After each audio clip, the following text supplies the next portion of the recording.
10 of the best knots to help you in everyday life, explained in a simple way with visual and practical examples. For example, this single-handed release knot is perfect for when one hand is occupied and the other one needs to tie something up. It's extremely secure on its own, and when you want to release it, you just pull the tag end and the whole thing comes loose. And this knot is relatively unknown to everyday folks like you or me. It's primarily used in falconry to attach a bird's leash to a perch using just one hand, but it has so many uses for everyday life. For example, if you're walking your dog and you need to tie up that leash for a quick second without dropping what's in your other hand, just use one hand to tie the Falconer's knot. Now you can adjust whatever you need to or throw on gloves. Then you just pull that tag end and the whole thing comes loose. Or if you're trying to pin something down like this extension cord, where one hand is used to hold it up and the other hand can tie the knot. And then by cinching down on that main line, it's going to snug up and it's not going to come loose on its own. It's very secure. It's so secure it could even be used in rigging. Here I'm securing it to tie down something in my truck, and no matter how hard I reef on this thing, it's not going to come loose or budge at all. And then when you're done, you get to your destination, all you have to do is pull on that tag end and the whole thing comes loose. It's a really simple solution. So this is what's known as the Falconer's knot, and here's how to tie it. We start by looping our rope over and around our object. On the other side, capture it between your index and middle finger. I remember this as the thumbs up knot because here we make a thumbs up, using our thumb to pull this loop of rope up and over to the other side. Now we bring our fingers under and we're going to pull that loop through the thumb loop.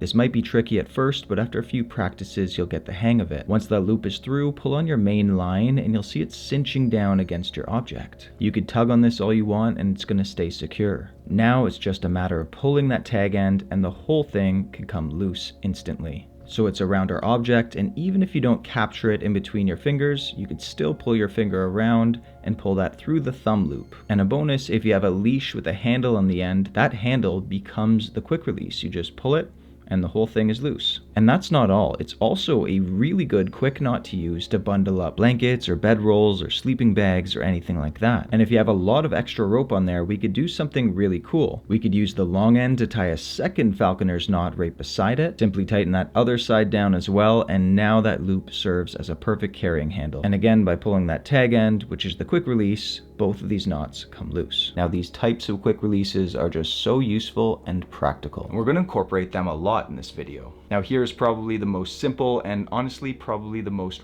realistic way to use a quick release in your life right now. For instance, most people tie up bread bags or garbage bags in this exact way. You thin out the bag, you go over itself and through the loop. It's the standard overhand knot. The problem is if you have to add something else to the trash or you just want to open that bag again, it's really hard to get it undone, especially if you cinch it up really tight. So instead, we're going to make one simple change that you or anyone you live with will really appreciate, and it's this quick release. Now the technical term for this knot is a slip knot. The change is simply passing a bite through and not the full end of your bag. Now you can pull the tag end and the whole thing comes loose. When I say a bite, it's just a technical term for a U-shaped fold in your material or rope. And you can see here we pass only the bite through and not the full thing. And now to tighten it up, don't pull on that loop, instead slide up from the bottom. And to quick release, just pull that tag that we left behind. But what if you want to cinch down with some strength on a bundle, a bottle, or some other item,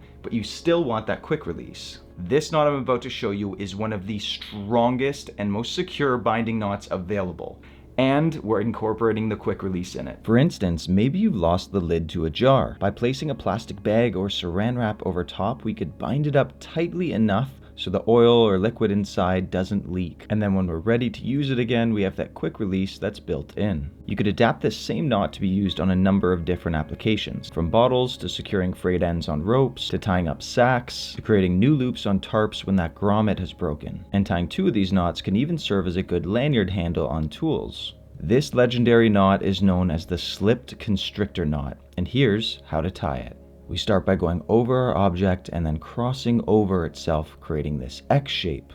Now with that free end, we cross it over top of our standing line. We then make a bite, which is a fold in the rope, and pass that under and through the center of that X. And this creates that familiar quick release finish. Pull on one side of the loop and your standing line in opposite directions to tighten, and simply pulling that tag end is going to release the whole thing instantly. Now, while this knot is amazing for binding down, constricting on objects, you might be thinking, hey, that might be a good replacement for a zip tie. But there's actually a better knot that's specifically designed to replace zip ties, because it allows you to pull and cinch real tight using friction to bind down and not give up any slack. And when you need to, can be loosened up or adjusted with ease. And that both replaces and upgrades zip ties completely, as sometimes they have sharp ends on them, and are also permanent, so you have to literally cut them off and discard them after use. This is known as the jam hitch, and almost nobody knows about it. And if you search the internet right now, you'll find almost no information on this thing, but it is the best zip tie knot. Plus, it has this really cool use that I'm going to show you right after we learn how to tie it. So here's how to tie the jam hitch. Now it's very simple to do. It's just 2 wraps on the outside on your standing line and then 1 wrap on the inside on that loop. Now you might be thinking, hey, this is really similar to another knot I know, the taut line hitch. In fact, it's known as the reverse taut line hitch. You see, the taut line hitch is tied with 2 in and 1 out. What the 2 inner knots do on the taut line is prevent the knot from collapsing on itself this way. Now the reverse is the jam hitch, which is 2 out and 1 in, which prevents it from opening in this direction, making it a superior zip tie knot. So again, it's just 2 full wraps around our standing line, and then following the same direction, 1 wrap around this inner loop. Just keep pulling that tag to cinch it down, and when it's tight, just grab your knot and slide it towards your object, and it'll cinch down real tight against that. To loosen, you grab the whole knot itself and pull in the opposite direction. And to remove it completely, loosen it up, turn it around, and just pull the tag end out, making it completely reusable, or if you want it semi-permanent, you can snip the ends off so it's soft without the sharp edges. And the coolest part about this knot is you could do 2 of these in a row, effectively creating a handle loop. So not only do you have a carrying handle for your bundles, but it makes a secure loop hanger. So you could hang tools off of it just like this. And it's always completely adjustable and removable. One thing to note though, if you want to have many zip tie hangers in a row, like 3+ for hanging a whole lineup of tools along the length of your ties, we have to make one small adjustment. Because if you're tying only 2 zip ties with 1 loop, we're utilizing the correct standing end here for security. But watch what happens when we tie our 3rd one in line. The line that our 3rd one is tied off is now actually our tag end, not the standing line. See here, this is the free tag. And if we tied a 3rd off this and we go to pull those 2 loops, the first loop will hold just fine, but that 2nd loop, each time pressure is on it, it's going to pull that middle zip tie loose. So after some tinkering, I found a way to fix this. And after researching online, there's no record of this knot being used before, so we'll call it the continuous jam hitch. So it's the exact same 2 full wraps on the outside, and instead of going in the same direction here, we are going to the opposite side. We're doing the reverse. Just the 3rd wrap is reversed, that's all. Thread it through itself and now pull tight. It works exactly the same, but has one key structural difference. Our continuous line now hinges rather than pulling our zip tie loose. So using this, we could tie as many as we want in a row without the loops loosening, and could take them apart at any time just as easy as before. Now these types of midline loops are so useful, but can seem complex. Don't worry, I'm going to simplify this whole thing for you. Our next knot is an incredible and simple midline loop. You could use them to hang lighting or pots at campsites, as a grab handle to drag items, and even casting a line above a branch that you can't reach, tying your midline loop and threading the other end through, and as you pull, it'll lock in place on that branch. So you could tie another midline and suspend items if you want. Tie another one and hang some more stuff. And in a unique example, you could even make a makeshift rope ladder to climb up. The best part being these midline loops can always come apart, even after tension, so you can get your rope back no problem without any knots stuck in it. However, all of these uses only really work if you're tying the proper midline loop. But most people are tying the wrong one, and it's no fault of their own. It's just the most intuitive way to tie a loop is just by folding it over and putting a bite through. This is what most people do. This is called a slip knot. It's called the slip knot because one side, as you pull, it slips down. Now the reason this is so bad is 1, it's not secure. 2, if you put a lot of tension on this thing, once you go and try to release it, this side binds up, and if you try to pull it through, it just gets caught like that, and it gets this really tight little knot. So you end up with a rope with a random knot tied in the middle. And this happens to all of us all the time. So with one slight variation, we're gonna change this from the worst knot you could tie to the very best loop knot you could tie. It's the exact same steps as the slip knot. We do the overhand loop and then thread a bight through the underside of that loop. And for the slip knot, you would just tighten it from here and you have your finished loop. But for our improved version, we take that bottom bight and thread it through the underside of that slip loop. That one small addition takes us from pretty much the worst midline loop you could tie to the very best midline loop there is. And why is that? Because no matter how much tension you put on it in any direction, the structure of it doesn't let it bind up. You can always release it by pushing on the collar on the back, and it's even easier to release than the legendary Alpine butterfly knot, which I've made a few videos on so far.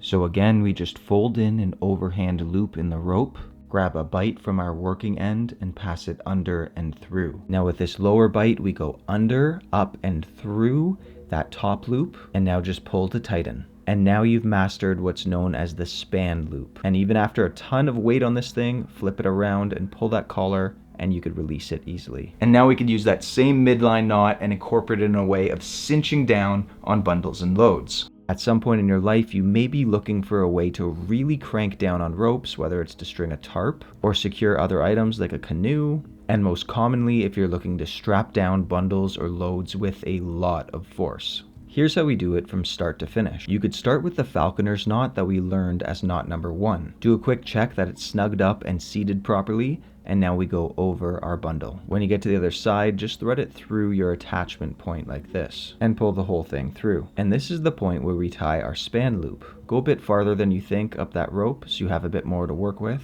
And remember, the span loop is that bottom bight through that top one, and now cinch that all up tight. Now we'll take the working end of our rope and we're going to thread it up and through that span loop. This is where it gets cool because pulling on this rope is going to give you a huge mechanical advantage. In an ideal scenario, it might give you close to a 3-to-1 advantage, but 2-to-1 is usually a safe bet, meaning every 10 pounds of pressure we put on here translates to about 20 pounds on this end of the rope. While holding the tension, we lock it in place by creating a loop and threading it through itself. That's called a half hitch, and you could do a second one just to make sure. But if you find that you're losing tension when you go to try to lock it in, there's actually a little hack we could do to fix that. It's as simple as going through that span loop a second time. What this does is adds a bit of friction to it. So now you could tighten down, and when you let go, it all stays exactly in place. One downside is it could fray some thinner ropes, but it does work really well on thicker cordage. And for a safety, you could always tie that half hitch in there and even throw in a slip loop if you want. Then when you're ready to release it, you just pull that tag and then yank it upwards just like this, and that'll release the whole thing. And that span loop, after all that pressure, just slide that collar and it's exceptionally easy to undo. Then you could pull the tag of your Falconer's knot at the other end and you get your rope back. Now I know there's a lot of knots here and it takes some time to really practice and learn all these. So the next knot is a really easy one to remember,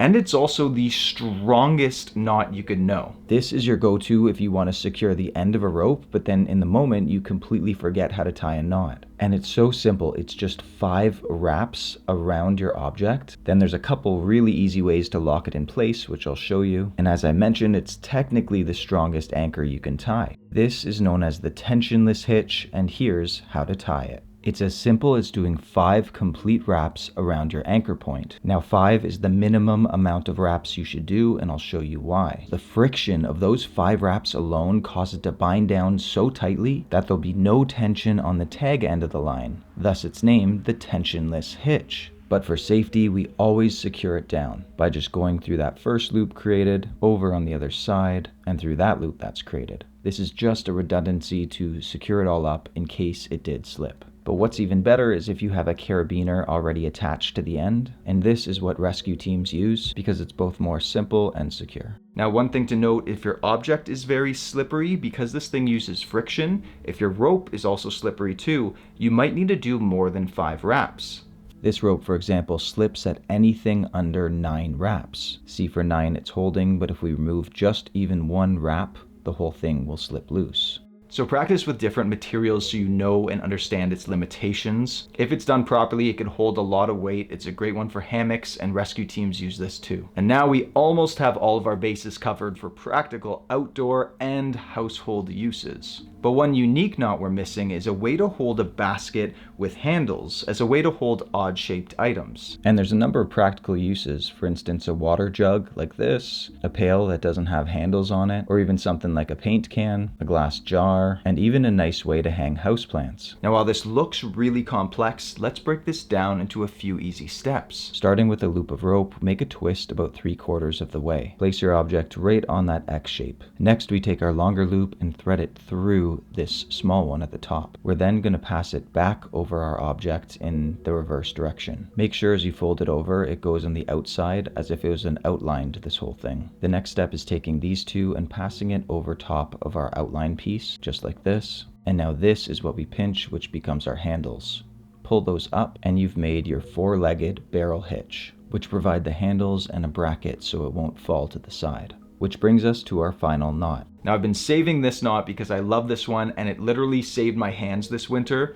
You're guaranteed to have some use for this at some point in your life. Most recently, while shoveling snow with a metal shovel, I used it as a handle for both grip and insulation so my hands would keep warm. But it also can be used for tool repair. Say there's a crack in your handle or snapped canoe paddle, you can reinforce it or attach 2 poles together. For instance, if you need to reach something way up high, or to be used as a lanyard handle or axe strike collar. Here I use Bare Essentials survival cord, which has 2 special strands inside. One is a fire wick and the other is a fishing and snare line. That way my tools have a protective guard, and I have access to that specialty cord if I needed it. So here's how we tie the common whipping, which can be removable or permanent. You can choose. For the tightest binds and repairs, I'd recommend pulling out the innards of your cordage so your cord is thin and flat, but for handles, tools, or insulation, leave the paracord intact. Start by creating a lengthwise bite on your object, folding your cord back over itself. Make sure the loop is continuous with no twist in it. It should be smooth all the way. Now take the long end and we'll start wrapping. After 2 to 3 tight wraps, you can remove your thumb completely, and now just continue wrapping tightly and evenly all the way. When you reach the end, pass the tag through that loop of rope. Now when we pull, it's going to cinch it up really tight. You could finish here, and this is your easy to remove version. Or if you want it really secure, we could pull it halfway or even all the way through. This just cinches everything together and binds everything under the middle of the wraps. If you pull too far, you could back pull a bit till both ends are tight. Now you can clip those off and burn them a bit, which creates a small blob and ensures they won't rethread back through. And that is your common whipping. And one more huge bonus, if you're a fan of the Bare Essentials in this channel, you'll know we have the knot tying kits and ropes and all this other outdoors gear, but I've now developed something really big, and this is the first time mentioning it. I'm officially releasing the Bare Essentials 3D knot tying app. I've personally designed all the 3D animations for over 100 knots in this app. And it's completely offline, so you could use it in the field without internet connection, add knots to your own lists and see similar knots. This thing is just so cool and so useful for anyone who wants to learn to tie knots or just easily reference how to tie them when you forget. So if you want to support this channel and what I'm doing here with the Bare Essentials, that is the best way to do it. The link will be in the pinned comment below. And for all my early supporters who are helping and have my back now, you get a special lifetime access to this app. I'm your friend DJ from the Bare Essentials, and thanks for stopping by.